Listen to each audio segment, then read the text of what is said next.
Hello friends, आज हम आपको बताएंगे ऊन और क्रोशिया की सहायता से सुंदर सा गुलाब बनाना। ये है हमारे क्रोशिया और इसमें से हम लेंगे, हमें 11 नंबर का क्रोशिया चूज़ करना है और ये है 11 नंबर का क्रोशिया। बाकी क्रोशियों को हम साइड कर देंगे। इसी क्रोशिया से हमें गुलाब का फूल बनाना है।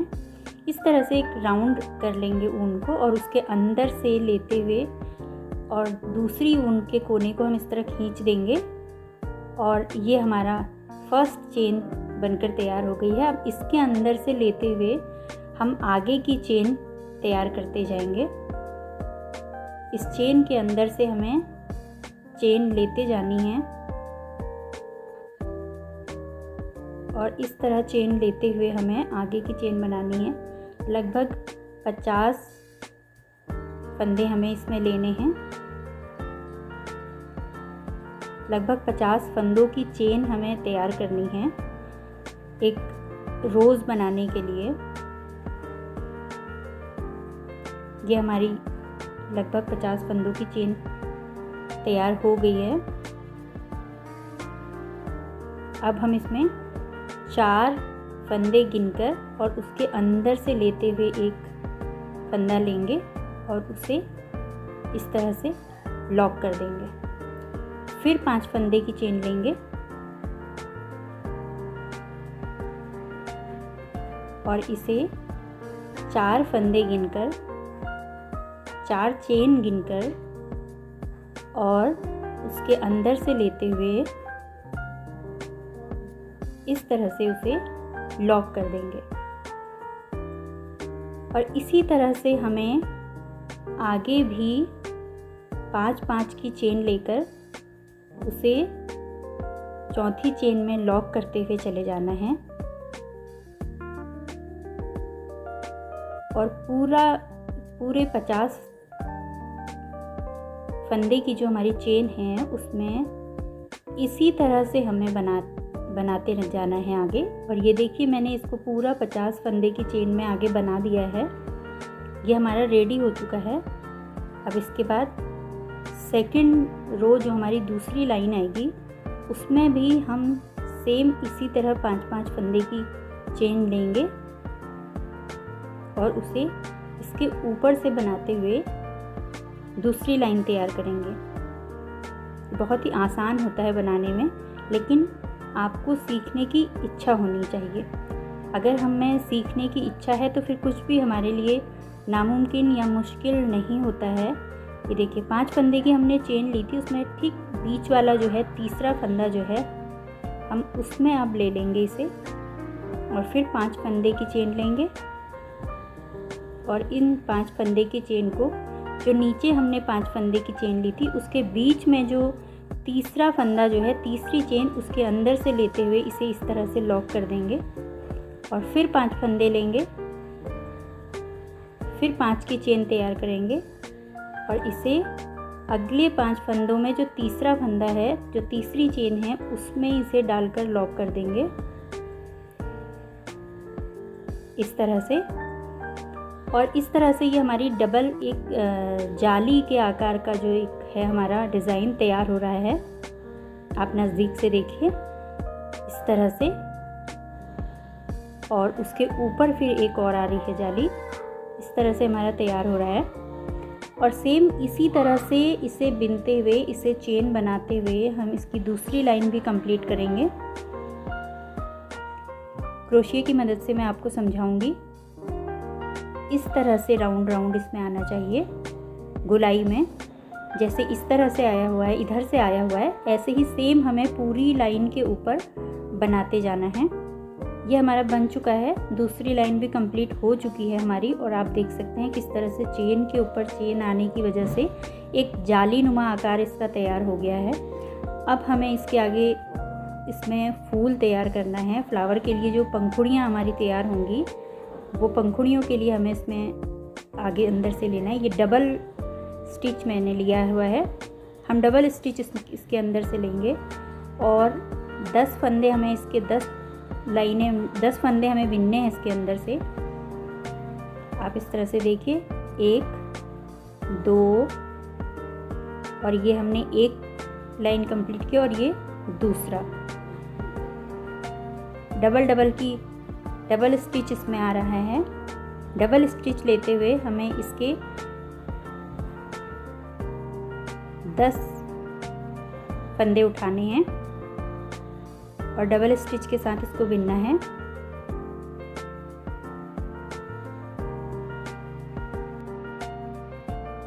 आगे इसी तरह से इसमें अंदर से फंदे लेते हुए डबल स्टिच के साथ इसको बिनेंगे और इसकी जो पंखुड़ी है उसे तैयार करेंगे। 9 फंदे हमें इसी तरह बिनने हैं डबल स्टिच में, और इसके बाद जो लास्ट का 10वां फंदा जो होगा उसे हमको सिंगल स्टिच में बिनना है।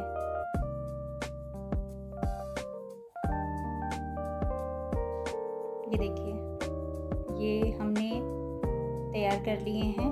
9 फंदे हमारे हो चुके हैं। इस तरह से नहीं करना है। 10वें फंदे में इस तरह से नहीं करना है। 10वें फंदे में नीचे से सिंगल लेते हुए और इसे एक साथ बाहर निकाल लीजिए। तो इस तरह से ये गोलाई में इसकी पंखुड़ी तैयार हो जाएगी।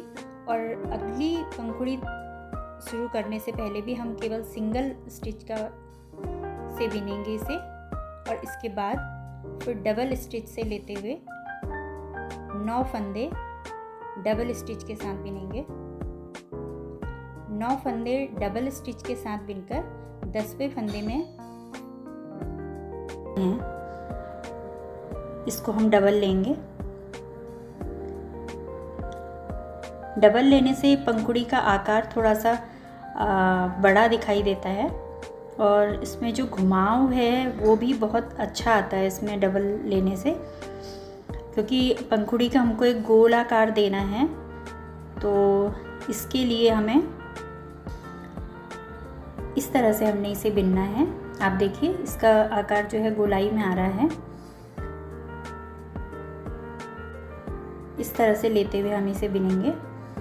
ये हमारे 10 फंदे पूरे हो चुके हैं और आप देखिए इसका शेप जो है कितना सुंदर लग रहा है। गोलाई में ये आया हुआ है।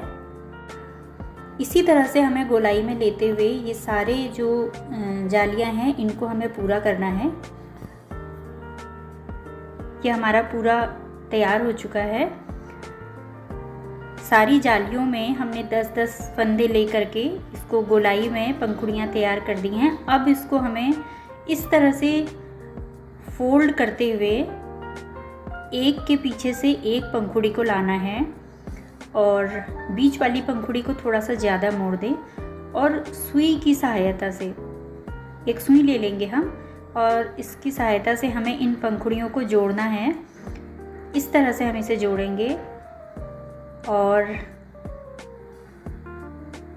नीचे लेकर, ये नीचे हमने ऊन का जो कोना है, जो सिरा है इसका, यहाँ पर हम एक गांठ लगा देंगे, छोटी सी एक गांठ लगा देंगे।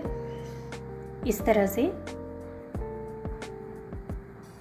तरह से एक गांठ लगा देंगे हम इसमें, और सुई को जो अंदर की तरफ से हम बाहर निकालेंगे उसको इस गांठ के अंदर से लेते हुए हम धागे को बाहर निकाल लेंगे। इसके करने का ये कारण है कि इसकी वजह से जो हमारा धागा है वो लॉक हो जाता है और वो खुलेगा नहीं। तो इसको हम इस तरह से घुमाते हुए पंखुड़ियों को एक के ऊपर से एक लेते हुए इसको गोलाई देंगे और सुई की सहायता से उसको जोड़ते चले जाएंगे। जो हमने जाली नुमा आकार जो तैयार किया था उसका यही फ़ायदा होता है कि जब हम इसे सिलाई करते हैं तो वो जालियाँ इसमें आपस में फंसती चली जाती हैं सिलाई में और ये पूरी तरह से बंद हो जाता है। इस तरह से देखिए हम इसे गोलाई में लेंगे। जो नीचे वाली जो लाइन आएगी हम उसे थोड़ा सा बाहर की तरफ लेते जाएंगे ताकि जो हमारी पंखुड़ियाँ हैं वो बाहर की तरफ निकली हुई दिखाई दें। उसे थोड़ा थोड़ा सा बाहर की तरफ लेते जाएंगे हम। इस तरह से, और ये हम सुई से इसे जोड़ रहे हैं। इस तरह से इसको पूरा सिल कर पंखुड़ियों को एक दूसरे से आपस में जोड़ दीजिए ताकि ये बिखरे नहीं या फैले नहीं या खुले नहीं। इसको हम आपस में पूरी तरह से जोड़ देंगे। अगर हमें सीखने की इच्छा हो तो हम बहुत कुछ सीख सकते हैं।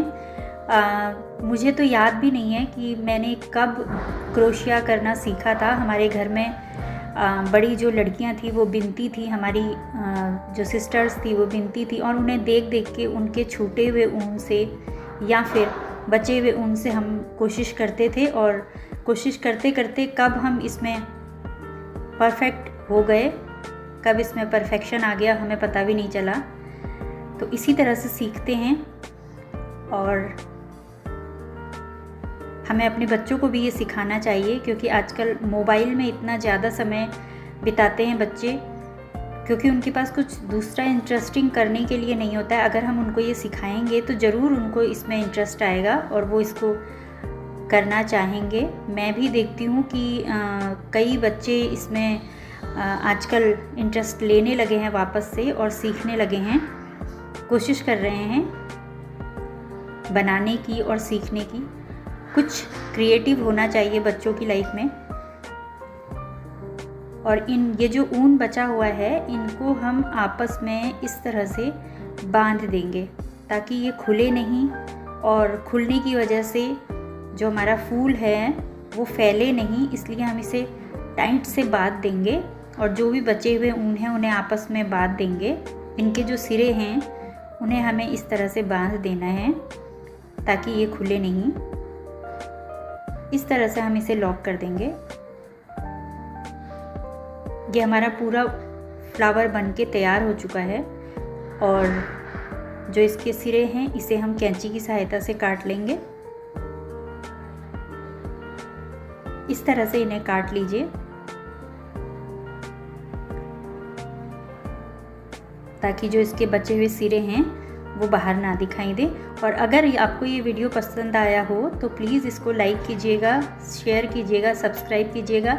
आपके जो भी फ्रेंड्स क्रोशिया करना पसंद करते हैं उन्हें ये ज़रूर भेजिए, शेयर कीजिए, और आप भी कोशिश कीजिए इसे बनाने की।